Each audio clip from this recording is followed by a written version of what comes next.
it was my own kind of spiritual soul awakening. So, you know, that core of the functional medicine kind of model, it was missing from my own life. I knew it was important, but I wasn't tapping into it and I didn't have a framework to access it. For me, the dancing really did that. That transformed my life, the way I showed up in life, showed up as a mum, was able to connect with joy on a whole different level, love, gratitude, just like feeling it in my body rather than saying the words. This was all through dancing. What if movement could help to heal more than just your body? In this episode, Dr Indika, who calls herself the Joyful Dancing Doctor, shares her journey from being a GP to becoming a functional medicine practitioner and then discovering the power of conscious dance. Together we talk about the challenges of traditional healthcare, the importance of lifestyle changes, and how creating safe spaces for movement can help people connect with themselves on a deeper level as a tool for healing and self-expression. This is an empowering conversation about our mind-body connection, the emotional release that comes with movement, and finding freedom through dance. Dr. Indika's story reminds us that healing is personal and unique, and how movement through dance is a wonderful way to unlock the body's wisdom and energy. Whether you're curious about how this kind of dancing could benefit you, or simply want to feel better in your life, there's something in here for everyone. Indika, your background is as you trained as a GP and worked for many years as a GP. What was your experience of helping people in primary care? It was hard. It was hard. It was stressful. It felt like you were there, or I was there, having trained and wanting to help people. I mean, it sounds a cliche, but that's kind of where I was starting from at medical school, applying to medical school. But it just felt like everything that I was doing, suggesting, treating wasn't really helping, wasn't truly helping. And so there was this kind of vicious like frustration from my side as a doctor, but also for the patients. They felt like, well, I'm just not getting anywhere. It felt very much like, okay, what pill, what sticking plaster, how can we fight this fire? It really felt like that. And to do that on a day-to-day basis just didn't feel to me like I was helping, truly helping. And so, yeah, it was just made up for a very kind of stressful experience, um, and then throw in the system of the NHS and all the kind of things that can go wrong, and just. And also the time pressure on you, because obviously everyone knows who's in the UK that, you know, you've got 10 minutes to see someone and find out pretty much everything that's going on. But also from your personal perspective as a doctor, you're seeing lots and lots of patients in one day. So without breaks, with very few breaks. So it's you know, you're not kind of practicing what you preach, in the sense that, you know, rest, take breaks and look after yourself. It's really difficult to do that as a GP. Yeah. I mean, like on both sides, the patients waiting lists, you know, not getting anywhere, not getting their answers. So there's this like fueling of this like, and then GPs, nurses, you know, on the other side, who have very like a lot of pressure to kind of get people moving inside that window. And you know, when someone is really struggling, and it's not a medical issue, it's a social issue, it's an isolation, you know, they're isolated, they're lonely, they've lost a loved one. Like, how can you possibly handle that inside a 10-minute window with a very stressed practitioner or doctor or nurse? It was. But having said that, I completely like that. Let's not undermine or undervalue the value of GPs and NHS and the service that they do provide, because they do save lives. Absolutely. That's not, when you're really at crisis with your health, they are there. Yeah. It's not perfect by all means. But I know a lot of people have really appreciated the service and the kind of going beyond. I think Yes. that is really what a lot of the health professionals who haven't burnt out yet feel that deeply. And I just want to, Yeah. No, you're absolutely right to do yeah. that. And, it does save lives in emergency situations, particularly. It is absolutely incredible. But I think the fact it's called the National Health Service is almost the wrong labeling. It should now be the sort of National Crisis and Emergency Service, or something that talks about what it does best and actually take the pressure off everything that comes before that, in a sense. And you decided to move into a slightly different path, didn't you? Because you found out about functional medicine and realized the huge benefit of looking at lifestyle interventions. What made you start to find out about that new world? I think I was just like finding, like searching for there must be something else that I could, that can be more of be more helpful than what I've currently trained in. And so I discovered, I think it was actually the sequence of events was with my firstborn when she was 6 months old. I intuitively knew that food was going to be important.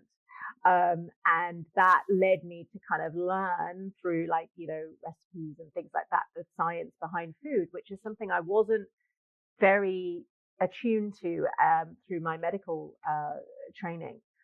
Food's important, but just eat a balanced plate, and that was the and eat your vegetables, and that was it. But actually, there's more to it than that. The science behind it, and then that led me to, whilst I was kind of on that path, to discover functional medicine through a nutritionist, a well-known nutritionist, and she put a picture of her and Mark Hyman, who's like one of the thought leaders over in the States for functional medicine. He was coming to London to give a talk. I thought, oh, I'll go and see that, and then it was just like blew my mind completely, and I was like, oh my God, this is the medicine that it feels like this is the proper medicine. This was me then, because we really delved into the biochemistry, the physiology, just the whole, how everything works on a body level in so much detail. And it was just highlighting to me how much we are missing inside of a GP consultation, of actually the value of nutrition, lifestyle, environment, all these other pieces. And then also highlighting the importance of, someone's childhood, any trauma that they've, experienced, how that impacts on their health, and, environmental toxins, and how genetics, it just kind of putting it all together felt really like, oh, this is proper medicine. And right in the middle, right at the core of looking at the whole person, was the mind, body, spirit, emotion. Right. And there was something there that I was like, oh, yeah. But I didn't know, and we will talk about it, I didn't know how to tie that in to everything. But I feel it was at the core. And it was a final missing piece, in a way, that made sense to you. It made sense, yes. It made sense. And I hadn't, before the dancing, I hadn't gotten a firm grasp of it. It was just like a thing that was important. Yeah. Just as trauma was important, but it wasn't something that I could really, I didn't have a framework or a way of enabling that to also be activated and healed, and all of that. But it was very still very medical, okay, tests and there's lots of tests that gives a lot of more information, a lot more data, which is really fascinating to be able to see how the body really is functioning. And then, ways of, specific foods that had specific, ingredients and chemicals and nutrients that could boost certain pathways in the body and support. And then, real kind of laser focused nutritional supplements. It was just really mind blowing and fascinating, and it helped. I was going to say, so when you then were using that on patients, I presume you had more time with them, because this isn't through the NHS, that was presumably through private practice. You had more time with them, but you were also able to look at the problem or the problems from all different angles, and have a sort of much more multi-layered approach to their health. And so how did people's bodies and minds respond to that?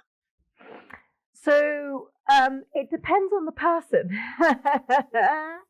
It depends on, this is what I learned, is like, okay, so we've got all of these other options now, all of these different ways, deeper ways of looking in and problem solving and, healing, and don't want to use the word fixing, but, just like supporting. But what I realized is still at the core of it is the person behind, the person underneath, how willing and open they are to, to change. Yeah. Right. Absolutely. Yeah. The saying, you can take a horse to water, but you can't make it feed, is so true. In every time that you are working someone, it's how much they want it. And as a slight aside, I if I ever get referred someone by someone says, oh, will you work with my mother, or I know someone who would really respond, I'm now at the point where I'll probably say no, just because that person hasn't found me themselves. It's not come from within them. And if it's that deep need and that the deep understanding of what you can bring to them and that connection, that is the sort of secret juice, I think, isn't it? Absolutely. Because I was like all excited about this new way that I had discovered for myself and for my patients and for my practice.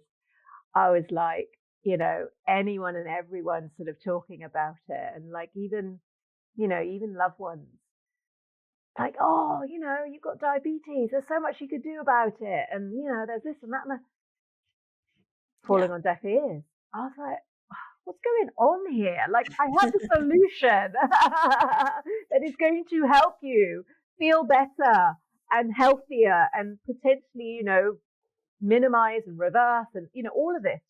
But no, I'll only just take this and this, but not the whole piece, which was really quite a big learning for me. So it's the person. Ultimately the core of the person, and that mind, body, spirit, that kind of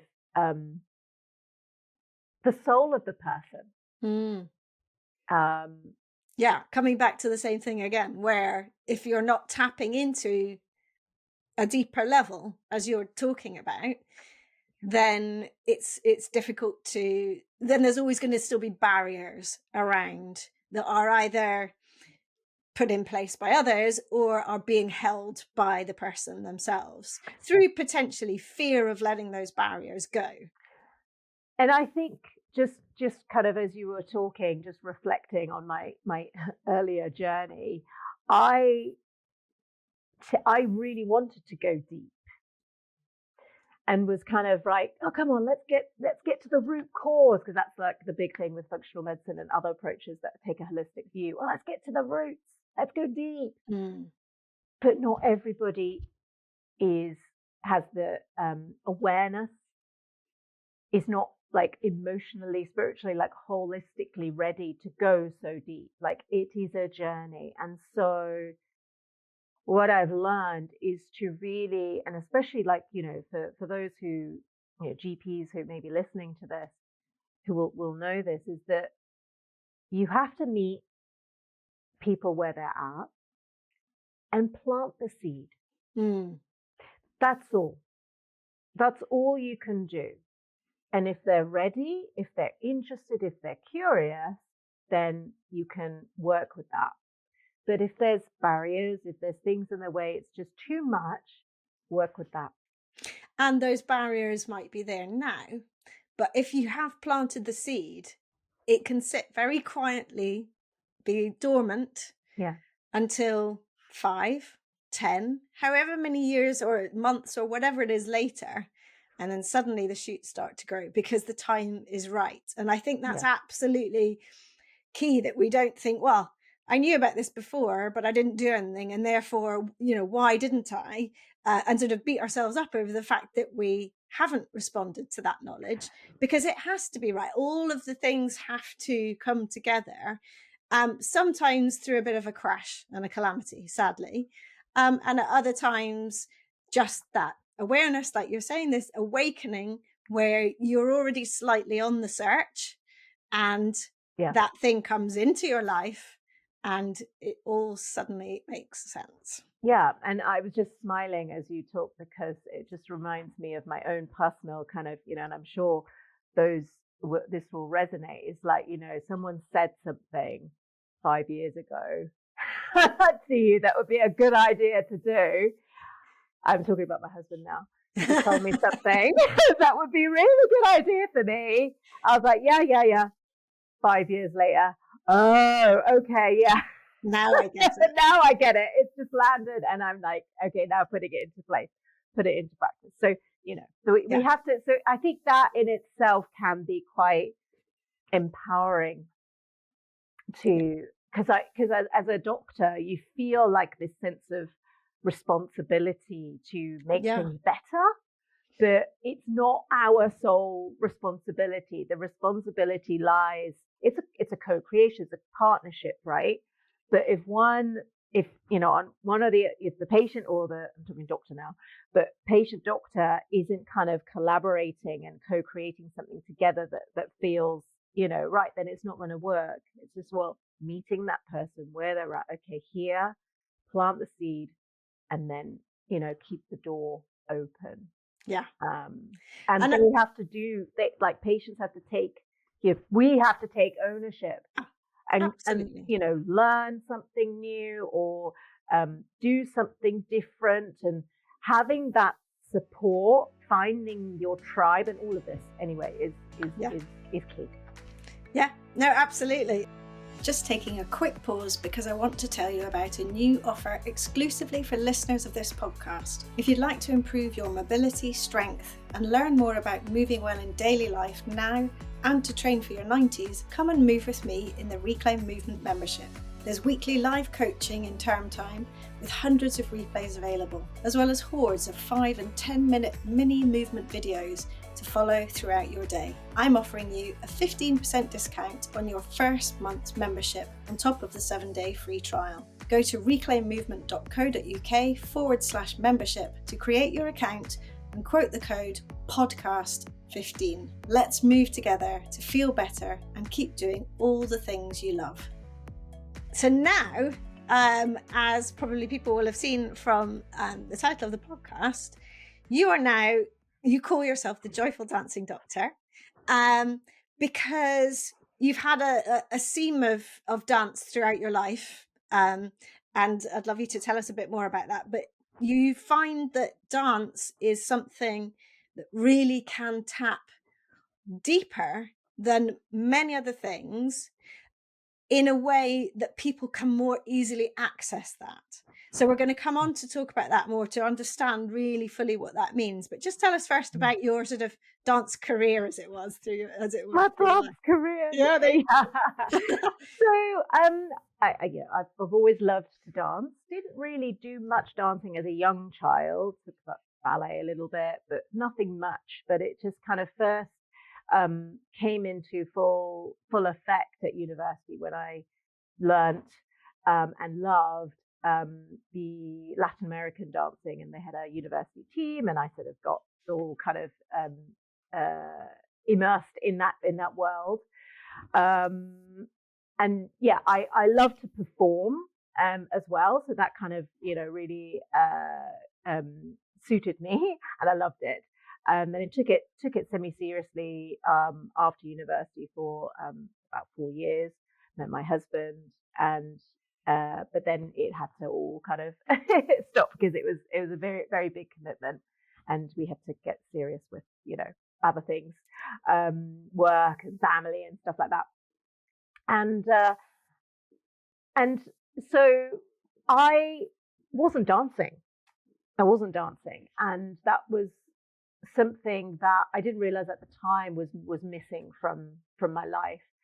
Um, and so I was, functional medicine-ing, and feeling like there was something out there, something missing from what I was offering to my patients, but also something missing from my life. And then came across, discovered um, a way of dancing that is accessible to all, and that was also healing, which I didn't appreciate when I was, doing the Latin American dance. I thought it was for fun, it was technique, it was performance. I didn't know that actually it was a thing that you can just dance, but also go deep and, connect with yourself. Anyway, so that's what I know now. But when I discovered this way of dancing, which I think the umbrella term is conscious dance, which is like a mindful, bringing in mindfulness into movement with no steps, no rules, no choreography, just as a way of moving your body and really being aware of where it is and how it feels, and just moving the energy and tapping into your inner child and having fun with it, being loud, and all of that. And it just blew my mind. And I didn't realize that this is something, actually a tool that I can bring into my medical practice.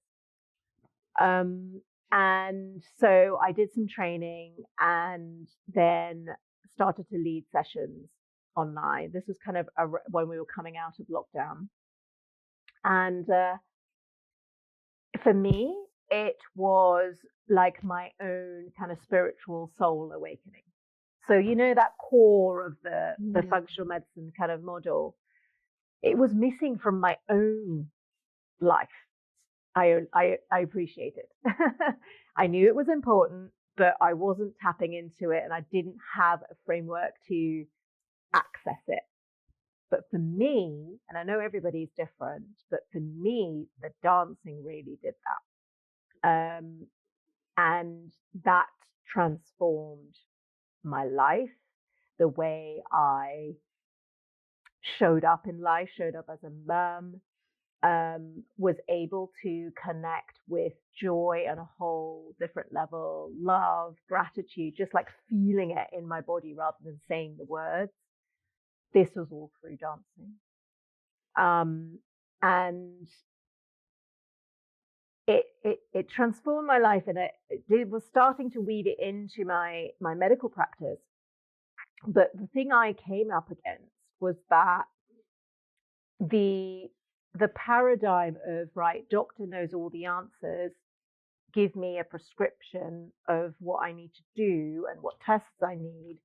That dynamic, there wasn't much space for let me give this a go, and let me see what comes. And so for me, I felt more drawn towards dance than medicine, as in functional medicine, although it's really helpful and useful. And so I made the decision to actually devote my path towards dance and conscious dance, and use that as a tool for transformation. And going back to when you were starting to drop it in with your functional medicine clients, how was that received? Like that. It's like, and this is the thing, like, people don't really understand. And I suppose it's it's not their fault. It's just how we've been even I thought dance attributed dance to performance. Yeah. Rather than something that anybody can do. And I think that's the limitations, as you were saying, of the sort of structured, we should dance in this way to that type Yeah. of music, all of those sort of unwritten rules. And I think with dance, sometimes you would see the person across the room who was going for it in whatever dance situation it is. And when it's more freeform, and looking like they were really happy, really enjoying themselves. And the main thread was that they just didn't really seem to be that bothered what those around them were thinking of what they're doing. And I think that's a huge part when you're talking about dance and really enjoying dance. It's getting past that. What are the social norms around this? How am I being viewed? How do I feel about how people are seeing me? And losing those shackles. Losing those inhibitions. So I'll just share a story in terms of my own experience when I started. So when I was doing the training, I was online, and I was in my room following a session, and like there was nobody there. Like, right, it's just me. And you'd think that, oh, she'll have no problem going for it and letting it out and going like freely moving. But even I realized, oh, okay, my body's not really kind of that free, because I had been trained. Yeah. I have been deeply conditioned through my, Yes. technical dancing to move in certain ways. So even I have had to kind of break the shackles, break free from those shackles. They're not shackles, but just that it is a thing. And I've had so I think what can help those who feel self-conscious, because I think we all do to a degree, is this is where the power of a safe space, where you have space held for you, and everyone's kind of there for the same reason. And I actually encourage people to close their eyes and dance that way, because it just blocks out all that kind of what they're thinking, what they're doing. They're not thinking and looking and watching. Is the honest, is the truth. No. And then you just kind of find that freedom within to just like really connect with your body And on that feel. level. It's all about feeling, not seeing then. Yeah. And feeling, yes. And so I had a lady who I held space for in a group. It was an event, small event. And when she heard that we were doing this dancing, she was in such a bad mood. She was like, oh God, have we got to dance? Right. So I know a lot of people will like, dancing's not my thing, right? But she was there and she had to participate. As in not had to participate, that was the invitation. And because of how I hold the space and prepare and, say that this is for everybody, and this is not about a performance, this is about connecting to your body and connecting to music. That's all it is. She was able to get there for herself. And she gave me feedback. She said that it was really helpful to see how I was moving, not to follow me, but as an invitation to be free. A permission to be that free, because I'm like, my hair's all over my face and I'm like, doesn't matter, like make a sound, grow, doesn't matter. I was continuously, when I hold space, I invite people, I give permission. That is really important, I find, from, those who are feeling a bit self-conscious, that you have permission to be and express and create and enjoy and be loud. Like, these are permissions. And there was another example of a lady who, when I do invite people to make sounds, and no matter what it sounds like, and at the end she was like, I found that difficult. I found that I couldn't do it. And I was like, well, that's okay. That's, at least now. Yeah. And that's something you can work with. And when you think back, it may be as, you know, something in childhood, for example, something traumatic, but, you know, perhaps that is innate, you know, disabled her ability to actually be free with her voice. Yeah. And how that shows up in her life. Yes. It will be showing up in her life where she's not able to speak her truth. So it's just so like, yeah, I could talk for hours. It's far more wide ranging than you see it. You could see it as initially just basically moving your body freely to music as opposed to dancing, because maybe the word dancing has already comes with its own little set of connotations for people, and therefore taking that away completely and just connecting with how it feels to move limbs, hair, as you were saying, head, anything. You're moving your esophagus because you're making noise, every kind of movement that you can get in your body, whether how that feels for you. And I think so, just to jump in here, I came, as you know, I came along to one of your morning movement sessions, which was 15 minutes. It was early in the morning, and it was on Zoom, and it was you were allowed to have cameras on or off, absolutely up to you. I was in my pajamas, so I had my camera off, and I was just coming to investigate and see what it was like, because I'd read about what you were offering, and I was intrigued purely by the name Dancing Doctor as a start, because I thought, what a wonderful combination of words, because that's unusual. And I love to dance, but I dance in certain spaces and certain times and not often enough.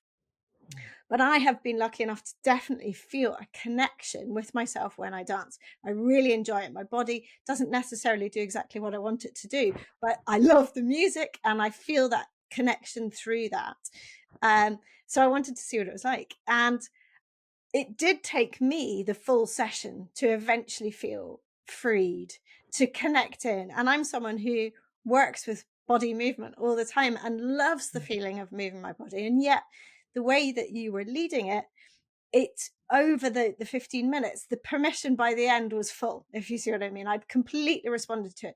And you're absolutely right. I had to close my eyes because around me was a bedroom. I was in my pajamas, you know, it was lit, etc., etc. But I would open my eyes to see you, just to be slightly, as you were saying, slightly led by sort of what's okay here. There is that permission that comes into it. And then once I kind of got the idea, then I was off myself. And the music was really interesting, varied music. But also you gave small cues, which were also helpful for people to give them permission to see things, feel things in a slightly different way throughout the process. And obviously at the end, you feel great because you've moved, you've got your energy flowing, especially in the morning. You connect with all the different parts of your body. You've, you know, down to a sort of joint level, everything has been oiled nicely, but you feel more free and sort of ready to attack the day. And so I would invite anyone to come along and have a chance, and we'll link everything obviously in the show notes so that you can go and have a try yourself. But this is now your mission, and it's obviously not a usual kind of dance class, hence, you know, asking you to come on so you can really describe it for people. So how do people themselves sort of describe the process that they go through with this? And I don't mean just in one session. I mean when they come consistently and build each time, because obviously we all know consistency leads to progress. Absolutely. So thank you for sharing your experience. It's lovely to hear how you found it, and very interesting that even like your thing is movement. It took you 15 minutes to really fully be in that zone, and that's okay. That's like, you know, that's natural and normal. But when you are consistent with it, you're able to drop in much quicker. Yeah. Because you're practicing this way of moving. and connecting with yourself. And I find that, as we were talking, like when you're right at the end of the 15 minutes, I invite my ladies who dance with me um, to do something else for themselves. So whether it's a meditation or a journaling or some breath work, because you're actually really now in your body. Yeah.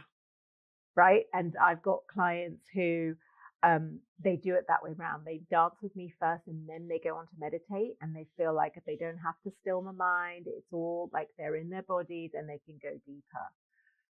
So in terms of like the journey and consistency and building this in, quite a few of my my community wouldn't class themselves as dancers,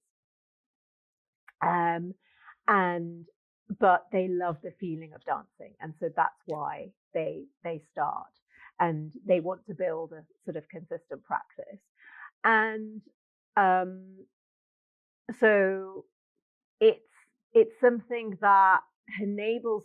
So it really depends on the individual, but in terms of what you notice, you're able to drop in much more quickly. You're able to, when you do it consistently, you're able to start feeling more. So feeling, you know, the, when you do your gratitude practice, you can actually embody it, right? Because a lot of us, we have a gratitude, some of us will have a gratitude practice, gratitude journal, but actually accessing that full experience, you're able to do. And I've had ladies who, one lady said, when I started, I felt like I was like moving my arms, moving my legs, moving my body. But now it feels like I'm really moving like from the inside, which I thought was really powerful. One other lady said that she loves to dance, dance is her thing.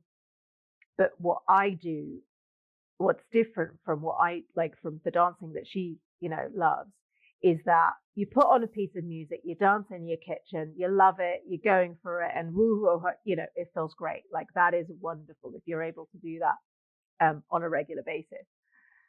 But dancing inside my space is you're not you are dancing from the inside out, and so you don't know what. Sometimes you don't know what even is in there, and so it's that meditative kind of experience. And so yeah, like you, so with the chakra system and the meridians and things, you're opening up those energy centers. Yeah. And any kind of stagnant energy that may be in a physical form, stiffness, tightness, tension, you're able to release that.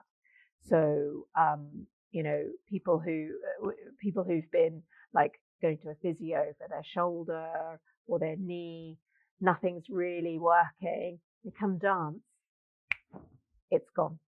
Yeah. Right? Because actually the root cause was an energy, emotional reason. Yeah.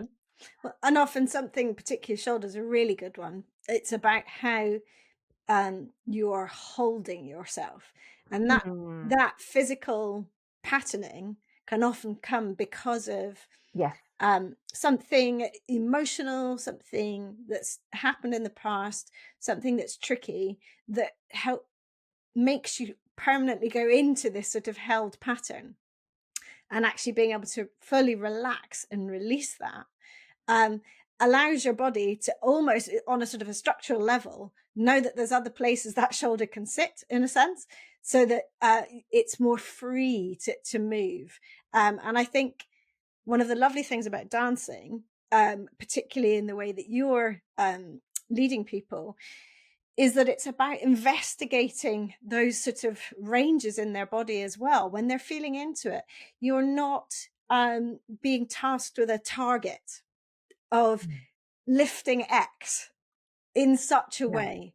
You're not putting your body in a very specific pattern and not feeling any freedom within that, and being told it's right to do this, it's wrong to do it slightly differently, which I go against an awful lot. And certainly in my coaching, I'm always saying, just see how it feels to you, because our bodies are meant to move in these wonderful 360-degree, incredible shapes and patterns.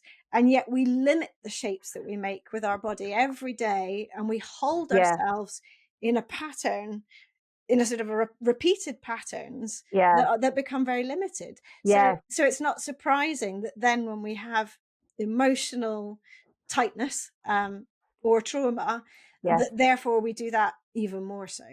Absolutely. Absolutely. And as you were talking, like the word liberation, liberating, right? To not have to conform to anything. Yeah. And Freedom. it's yeah, it's really, really freeing to be able to explore movement that you can access, that maybe you can explore, and you know the amount that you can lift off through that process is huge. And the thing I wanted to also highlight was, you know, with the emotional tension that you referred to, emotional baggage. You know, we all, you know, put it, Yeah. store it, and deal with it later, deal with it never, that kind of thing. All of that resides in the body. Yeah. And all of that can weigh us down. All of that can manifest as pain, dis-ease in the body. Okay, so we talk of root cause, functional medicine, Dr. Hat on emotional root cause is huge. And so this way of freedom of movement is a way of accessing that without it being having that heaviness of counseling and talk therapy. Yeah. So I find that because, you know, in a safe space, you're allowed to become emotional. If you feel emotional, you're allowed to become emotional. But what happens is that energy, or, you know, emotions is energy in motion. It is seeking to be felt, to be acknowledged, and then it releases. It moves through you, through the act of your dance, right? Through the act of whatever movement you're doing. And the body responds, like your physical body responds to that. So that's why sometimes that knee pain, that shoulder pain that keeps niggling, or the back pain, or, you know, any kind of pain or, you know, disease in the body, it resolves because you've moved and shifted that stuckness, that heaviness, that emotional kind of energetic knot. And you're accessing that connection that is really hard to access between what's happening in your mind, what's happening in your life experience, and your history, and how that has shaped what's happened in your body. I always come back to the very simple example of someone who's happy and feeling lightness will always have a lovely sort of more open and lifted and look more confident, sort of a much more open stance. Whereas when we're holding things, we will go more fetal.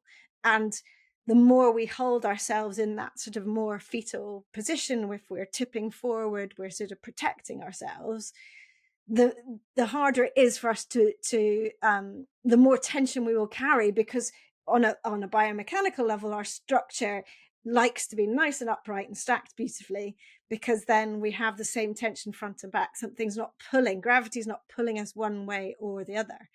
But the problem is that we get so into this separation with medicine, with so many things, about finding the problem in the body, fixing and trying to fix the body.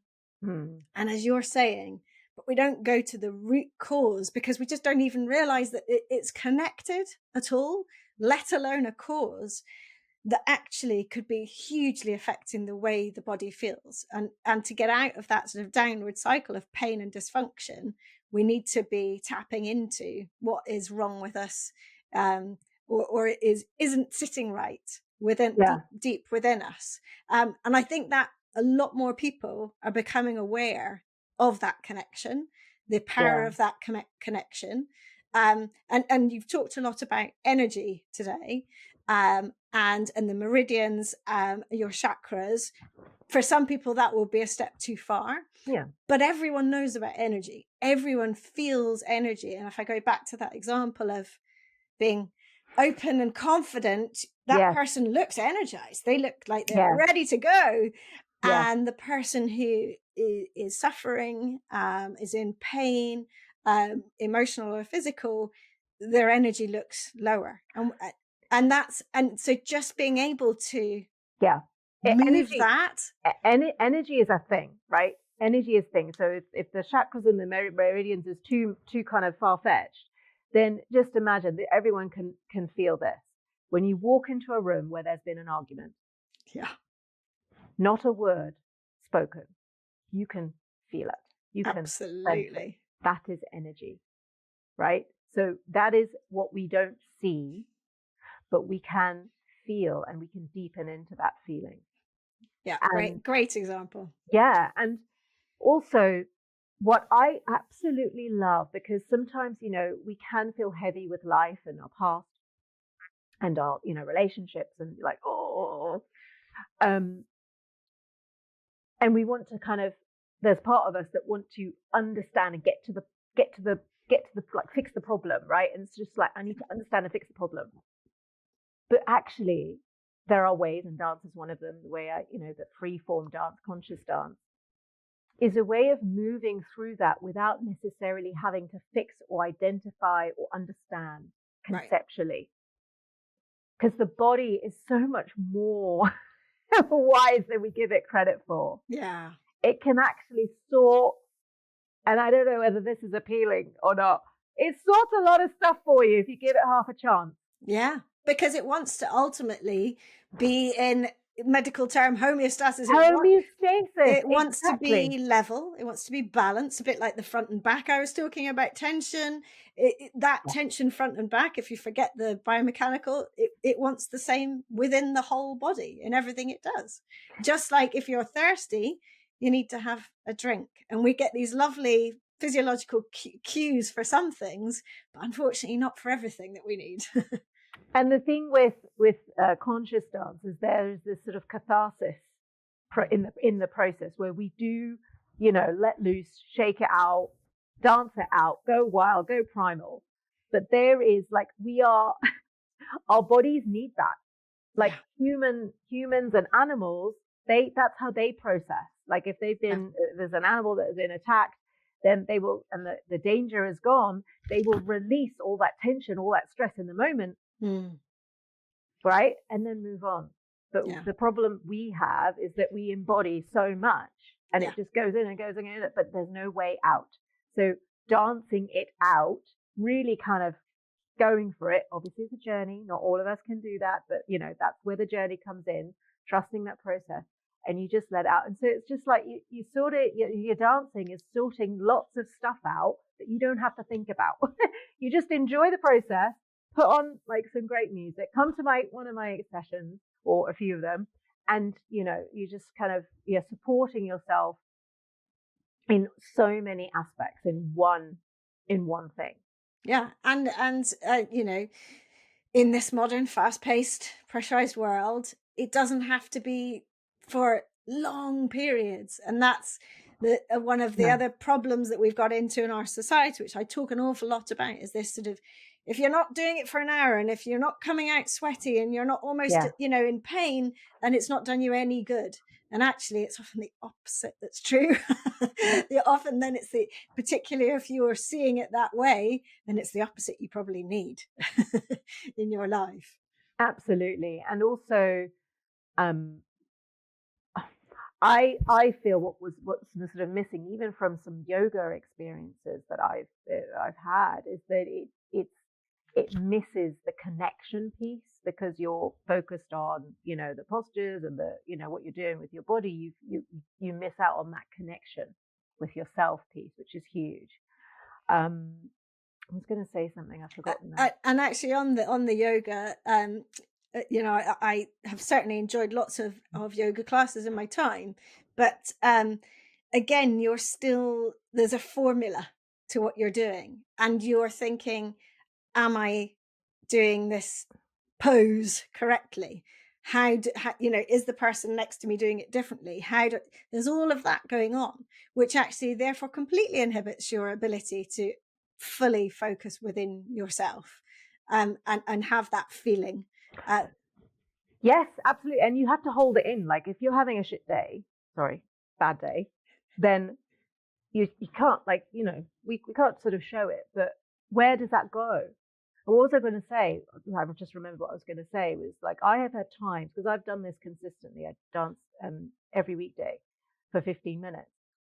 I have days, like I have bad days. Like this is Of not course. something about like you do it only when you feel good. No, no, no. You do it regardless, right? And in those moments where it's not been a great day or not great feeling, it's actually been the most powerful. Yeah.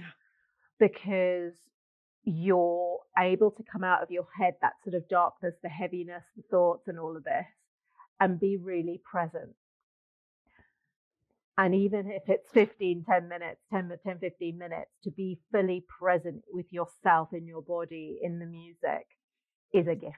Yeah, it can be a rare thing these days. Yeah. It's a gift. And I usually, like the music that I use, really speaks to the soul, really speaks to you, because a lot of the music, from these artists are written from their soul.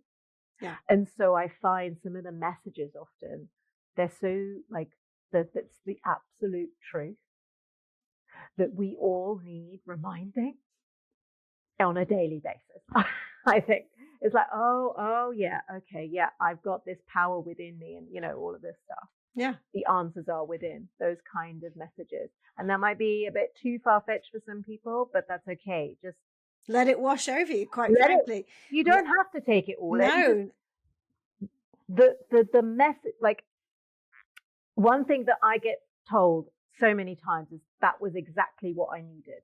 Mm. And to start with, I was scratching my head because I couldn't get it, because I don't know what's going on in their life and their day and stuff. But there's I delivered something that was exactly what they needed, and it dawned on me the reason why is because the body knows exactly what you need, and you're simply connecting, giving it full permission to go where it needs to go, to shift what it needs to shift, and that's why you're like a bespoke kind of solution for where you are. So in a really lovely, easy way. There's and it's entirely your own plan for it. You're not telling anyone to move in this way or that. They're not feeling like they have to achieve something. Progress purely comes from how much they can get out of the session, and free into it. So if anyone is has any residual barriers, let's say, after this conversation, which I really hope they wouldn't, or particularly if it was not in the privacy of their own bedroom in their pajamas kind of thing, but and you like to hold public spaces as well. Yeah. How would you help them to get past those barriers? There's something, let's say, they really like the sound of it. They get why it might work for them, but something holds them back. What would you say to that? So, I mean, certainly, I offer online sort of dancing. So that's something that, and I know, it's not just me, there's others. So that might be a way of, finding your own space to give it a go. Because I think with this, if you like the sound of it, but you're like, oh, scared, you kind of have to go through the motions and find as safe a space as possible for you to go on that journey, because it's not forever. Like that self-consciousness, that fear, that that will all shift, right? It's just about finding the space that you're comfortable exploring in, I would say. And, conscious dance, ecstatic dance, 5 rhythms, these are the other kind of forms. It's like the new breath work. It's like the new yoga kind of phenomenon. So it is kind of growing, and you're like a lot of retreats, which, are for small groups, so safe spaces, they will have conscious dance or dance, freeform dance. So maybe kind of investigating those in your local area and just kind of go on the journey. And with these spaces, it's really, you're not expected to do anything. Like you can dance in your mind, you can dance with your eyelashes. I've had people who, the music's kind of up here. Some people are up here. but there are some who sit down and dance that way. Yeah. And that is perfect. So it's very, what I want to encourage is like, there's no pressure, but put yourself in those spaces, find those spaces that you can explore, go on your own journey, and you will get there. And it allows you to be you. It allows you to be you. Exactly. Thank you so much for coming on. It's been absolutely fascinating. So people who are dying to now come and have a dance with you, how can they find you? So I would say go to www.drindika.com/dance. That's got everything and anything that I'm up to. It's always changing. But I have an online, which you tried. So that will be there for you to try as a first port of call. Definitely. I've got freebies, I've got, classes and all the rest of it. There's lots going on. So I'd say go there. And also feel free to reach out to me. So on that link will be like an email address and stuff. So reach out to me, and I'm really open to having a chat and supporting in any way I can. Brilliant. Thank you so much for your time. Thank you. I hope you've enjoyed listening, and if you have, you can help by doing 3 things. First, press the follow button to tell podcast platforms you want to listen again. Second, please give the show a 5-star rating and leave a review about why you liked it. And third, I'd love you to share it with friends and family or on your socials, for which I'm truly thankful. Finally, if this podcast is making you want to start reclaiming your own movement, join me in the Reclaim Movement membership for classes, both live and by replay, and countless videos of mini movement breaks to add into your daily life, covering practical and fun, important natural movements. Visit reclaimmovement.co.uk/membership to get started with your 7-day free trial. See you for the next episode, and thank you so much for listening.